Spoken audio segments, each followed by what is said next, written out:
Hey everybody, I thought I'd take a video and explain a little bit about this old D I got here.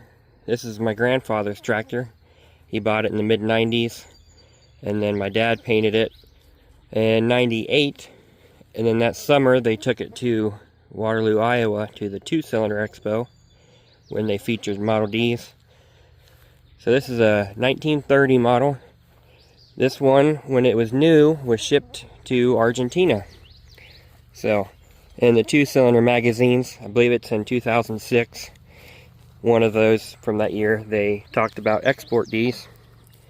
And so that article, I had read about it a couple years ago and learned that this was one that was shipped out. So we had the research done, and it showed that it was indeed shipped to Argentina.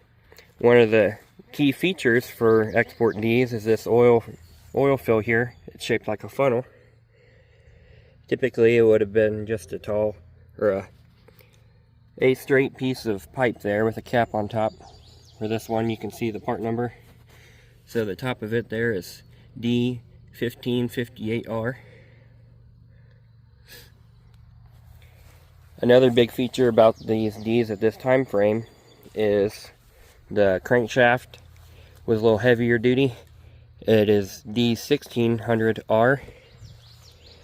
The flywheel, the clutch driver, the disc on the clutch side that adjusts the tension of the clutch, they all bear different part numbers, showing that they are indeed, they fit the 1600R crankshaft.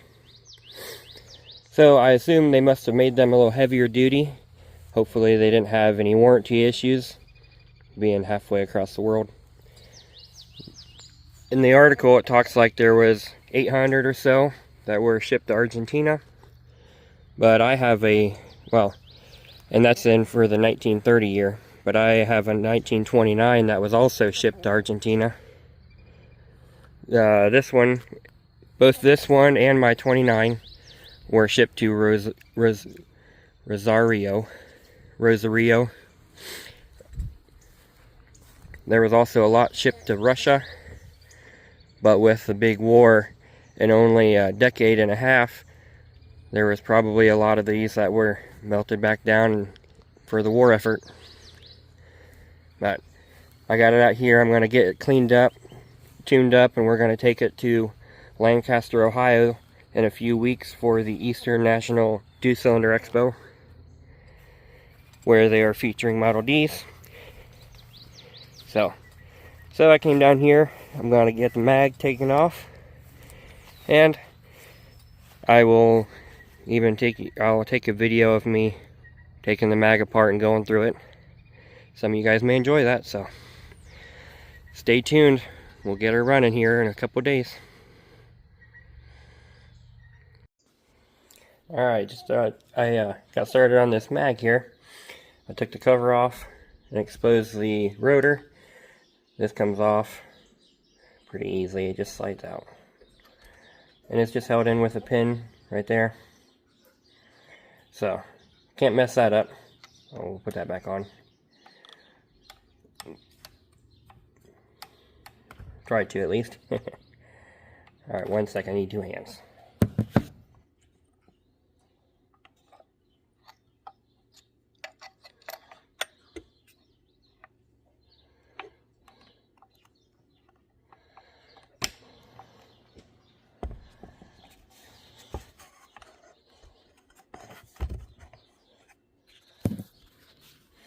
Alrighty, and then I took off the points cover.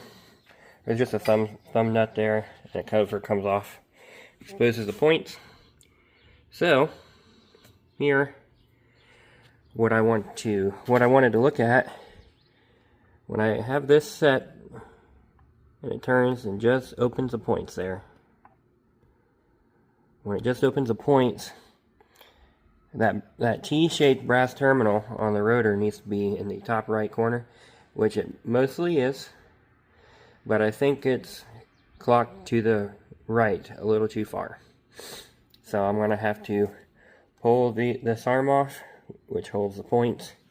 There's 4 screws here, and then 2 more on the bottom. So I'll pull that off, slide this off, and that will allow me to take this rotor off, and I'll rotate it a little bit and get it where I want it. Well, I suppose I should probably add on to what I'm doing here now too. I ended up deciding not to mess with the rotor. The timing marks were lined up, and after I messed with the spark advance here and got it nice and in the middle, I decided that it was probably breaking the points with the terminal in there right where I wanted it, so I left it alone. But I took these covers off. There's just a number of screws that hold it on, and then it exposes these horseshoe magnets underneath. So I already charged this one up, and now I've got this one on. And it's kind of a hillbilly rig setup, but it works. I've had pretty good luck with it. So I need two hands to do it, so I can't show you how I do it, but when I hit this button here and hold it down, it makes a complete circuit in here. So we are able to use the battery as a power source. The energy goes through all these bunch of windings.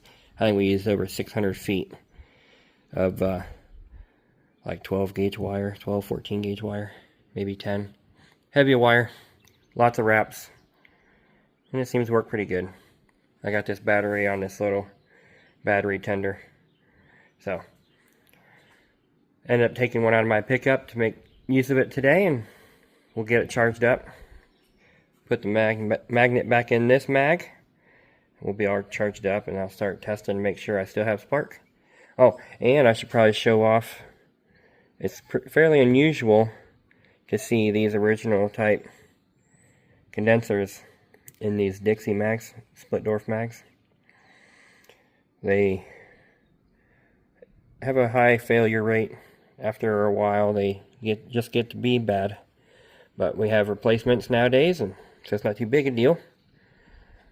But because this is an original and it's still working, I'll go ahead and leave it in there for now. But one day when it goes bad on me, I'll put a new one in it.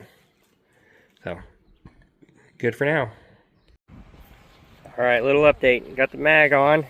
I did test it in the garage. I should have got a video, but I do have spark.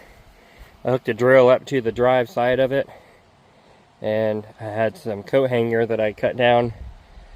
I used it to go from the terminals back to the case, and you can see spark jumping off both terminals, so should be good to go. So I want to show you what I'm going to do to get it timed here, or what I did do. I got left hand retard spark lined up there with the timing mark on that cover.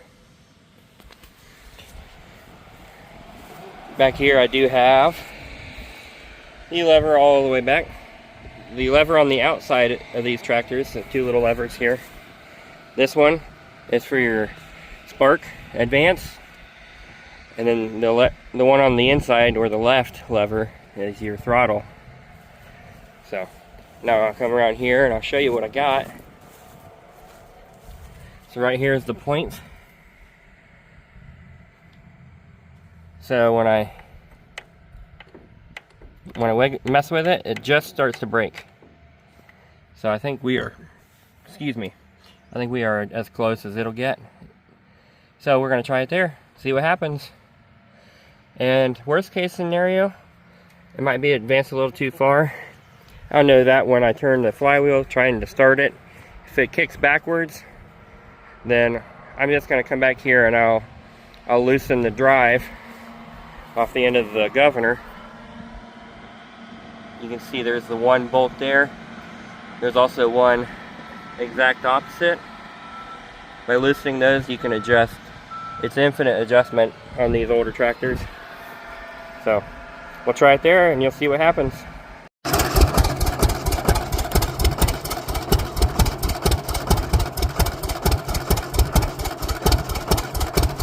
Well guys, I did get it running.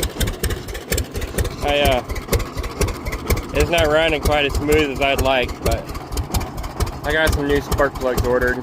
I'll pick up tomorrow and we'll see if that makes a difference. I did have I did have to adjust the mag a little bit. When I was turning it over, you know, it was set right to where the points were going to break there, but the impulse wasn't going off yet. So I had to advance the timing until the impulse would do its job. And after that, I primed it, put some gas right into the cylinders and turned it over. And after that one adjustment, it took right off. So it runs okay. It probably would be okay under a load, but I want it to run a little smoother. So put those other plugs in it and see if that'll help.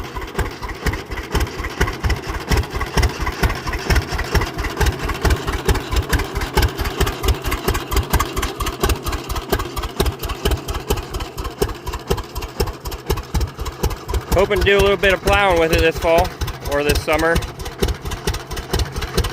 Supposed to have another plow day out this direction in October.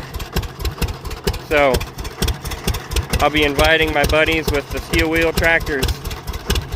It's always fun to see those get out. Anyhow, we'll leave you with that for now. Hope you enjoyed the video, and well, maybe you'll come back for more later.